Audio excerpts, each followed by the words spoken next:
Hey guys, this is Awesome John 22 coming today with the second review in the Protectobot series, and I am starting these guys in vehicle modes. I forgot to mention that in the first review. Just for simplicity's sake, because like I said in the last review, most of these guys are just repaints and retools and slight remolds and whatnot of figures we've already gotten before. There's no point in dwelling too much on those.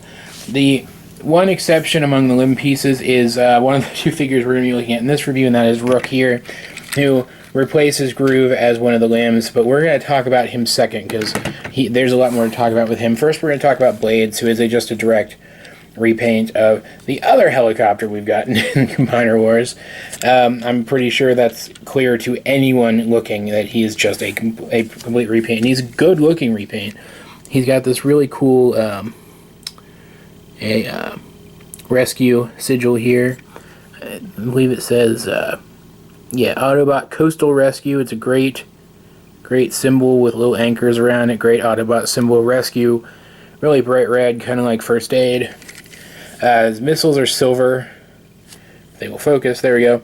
Not sure why he has missiles when he's a rescue helicopter, but hey, I'm not going to complain about it. You can, of course, it'll fold up properly, mount the foot gun in this mode. It mounts on the bottom, and you can fold this up to make it look like less like a foot, or you can fold it out to make it kind of a stand for him. I think both look equally terrible, so I like to remove it. And he does have this kind of belt-loaded machine gun thing that you can plug in. If I can get it to work, there we go, on the side here. And give this rescue helicopter, which in real life would have to be unarmed, even more firepower, more DACA. Oh man, I'm very sleep deprived. I apologize. He's cool. He has a rotating rotor, though spinning it too much. Let's see if I can actually get it to do it for you. Spinning it too much. There we go. Spinning it too much kind of makes it deform a little bit. Still looks fine in terms of his transformation. We've literally seen this. There's no retooling on this guy except for his head sculpt, so we have literally seen this before. So I'm just going to kind of blast right through it if I'm able to, because I'm kind of having issues now. Now that I said how simple it is, I'm kind of forgetting where to start, because I'm super smart, guys. Dab those in, like, so I won't go. There we go. And I mean, it's a formula we've seen now several times in the Combiner, whereas this guy, though, this mold is one of the more unique molds, so I don't have it. Oh, come on. There we go. Very tight pegs there. And we see the first issue I have with this figure. I'm pretty sure it's just mine, because no one else has mentioned it before, but mine, this one particular hip continues to try to pop loose. Do make sure that the gray pegs are pointing forward, so you can bring his foot up, or his legs up, and plug them together like so. And it's his, I believe it's his, so this rotates around, yeah, it's his right hip, or left hip rather, that is so loose. It just literally slides right off. Both of them are fairly loose though. Like, this, I mean, this one comes right off, but it's not like this one is super on there either. They pop right off on the ball joints, and it does pop right back on, but like I said, I'm pretty sure it's just a one-off quality control issue with my particular figure, so don't worry about it going in if you want to pick this guy up. It's probably not going to be an issue for you. Next, we'll just get everything into position. The pegs on this guy are very, very tight, which only makes the weakness in this one ball joint bum me out even more, because everything else is top-notch, really. Let's get these rotors up. Let's actually get them between these little fins here. Then we'll rotate his head around, and he is done. And that was way more awkward than I had planned for it to be. I apologize. This hip gives me issues. It's fine in vehicle mode, and in combiner mode it doesn't really cause any problems. But in this, in robot mode, his individual robot mode, it does. It just literally, like, the slightest touch just knocks it off of there. Let's see if I can get him. I'm going to look into some fixes for it. Let's see if I can at least get him standing long enough to show him off for you. Because he's a good looking figure. Like I said, his head sculpt is the only remolded part on here. And he has a really nice looking head sculpt. He's got this nice metallic blue with the blue optics. It's very dynamic. I just wish there was more paint around the face. In terms of the body, he's got a nice silver on his chest. Otherwise, though, he's mostly red. In fact, he carries over a lot of his red from his vehicle mode. A lot of these Protected Bot guys don't carry over the same colors from their vehicle mode. Blades here is the exception. He can, of course, hold his weapons. Let's put his much cooler weapon in his hand first. It just looks very nice. And then we'll put this in there. And he holds it fairly well, which is fine. I kind of wish I'd gotten one of these guys and their foot weapon had just simply not fit in their hand, which we will talk about in a minute, because, you know, well, you don't know yet. I know. It has to do with Rook. Let's put it that way. And he's kitted out with machine guns. Blades is. He looks fantastic like this. It just really nice. I don't know why a rescue helicopter needs this much firepower, but dude definitely looks like he can mess some stuff up. So taking him off to the side, let's go ahead and take a look at Rook here. And he's basically a tank. He's basically a SWAT tank. He's enormous. He's powerful looking. Let's line these up a little bit better. He's got like all kinds of different ports on him, but specifically the best way of doing this, because he does have his own little like unique mount on his foot gun, is just to plug it in here and then just kind of lower this down into place a little bit like so. I guess you could, I'm going to try something actually. Can you fold this? No, because it blocks the bagel. So you can't actually fold that up. That would have looked a lot better, I think. But I guess it just wasn't feasible. But you can plug that in. Now he's got kind of a missile turret on top. And then you have this thing here that you can plug in here, or even in this one if you don't put this here.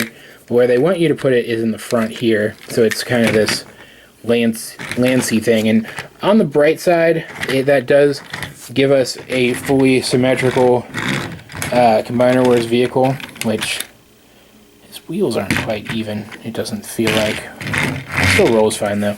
It gives us a symmetrical Combiner Wars vehicle that doesn't just have his weapons sticking off to one side. And on the other hand, I think this looks stupid, so I don't do it. But I think this looks fantastic like this. It really is. It's just like a little uneven. I must have mistransformed some things lately. Either way, he's a great looking figure. He looks like he's probably supposed to be on a larger scale than he actually is, because I'm assuming this is his cockpit here, and that's tiny. But overall, he's got all kinds of great molded detail on him. Good silver, you can see there on the side. He's got SWAT and police. Giant yellow headlights. All kinds of what I'm assuming are windows. Great molded detail all through the top. Great Autobot symbol there. You can kind of see his head. It's not super obvious, but he's just an overall really nice looking figure, and he's got a little bit of weight to him, which is nice. Of course, they couldn't make him too hefty because he does still have to stick to the Combiner Wars limb mold, but for the most part, he's very nice. So let's go ahead and get him transformed up. What we're going to do is we're just going to kind of lift these pieces up and get these arms rotated into place, and then bring this up a bit, and then just kind of bring this up slightly out of the way so that we can come down here, split this, fold these up, which is nifty. You don't usually see stuff like that on a figure this size. And then, if I can get it to line up properly, we just accordion his legs down like so, bring the head down, rotate it, then we bring his hands forward, and he does something very unique with his hands, which I'll talk about in a minute. And then this, it comes up here, and you can see there are these two little tiny tabs here and these two little tiny slots.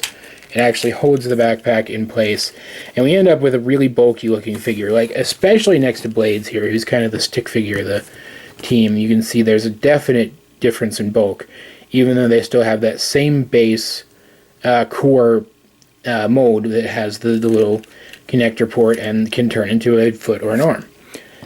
And I think it works because he ends up looking very unique, especially compared to his fellows. And he has these really unique hands. You can see he still has hands molded in like so, but he has these pegs on the front which actually look like they could be blasters on their own, which is a nice touch. But what they're actually here for is for you to plug in his energy lance thing, and this is the best part, any Combiner Wars hand weapon. It plugs in as kind of a giant Hulk hands super fist weapon thing, and it looks amazing. I love the look of that. It's just so cool, and that's why I wish one of these other guys, like their fist was loose in their hand or something, so I'd have an excuse to give him two fists.